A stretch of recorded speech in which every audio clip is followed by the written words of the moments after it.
Phoenix Audio presents Bad as I Want to Be by Dennis Rodman.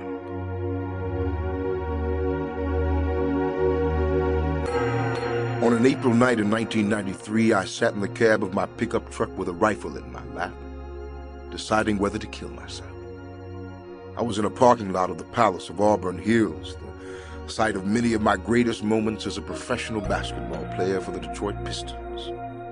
As I sat in the truck looking out over the endless asphalt and the huge empty building, I discovered I was ready to check out of this life if it meant I could keep from being the man I was becoming. I had 2 championship rings and was on my way to my 2nd straight rebounding title. I had played in 2 All-Star games and was the NBA Defensive Player of the Year twice.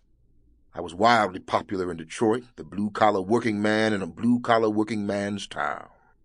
I was the guy on the front line, taking the bullets for the troops, clearing the way for everyone else to get the glory.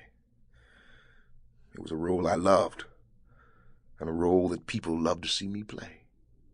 I had all the material things everybody wants, a big house, a Ferrari, name recognition. I was a huge success story, a made-for-TV special in the living flesh. I had risen above a tough childhood, poor education, trouble with the law, and a stretch of homelessness. I was a black kid from the Oak Cliff Project in Dallas who had been shown another side of life during college by a white Oklahoma farm family. My story read like fiction. From the outside, I had everything I could want. From the inside, I had nothing but an empty soul and a gun in my lap. Earlier that night, I wrote a note to a friend of mine, Sheldon Steele, explaining how I was feeling at the time.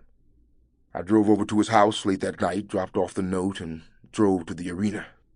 The note was personal, but it wasn't meant to be a suicide note. The rest of that night is crystal clear in my mind and will be forever. It was late when I left Sheldon's house, probably 2 or 3 in the morning, and I decided to go drive out to the Palace and get in a workout. I thought I could work some of the anxiety and pain out of my body by throwing some weights around and cranking Pearl Jam. This happened near the end of my 7th and last season with the Pistons, and the team was going downhill fast. We ended up 6th in our division that season with a 40-42 record, and we didn't even make the playoffs.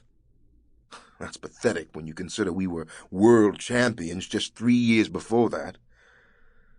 Our great team was being taken apart piece by piece, and I felt like my life was being taken apart right with it.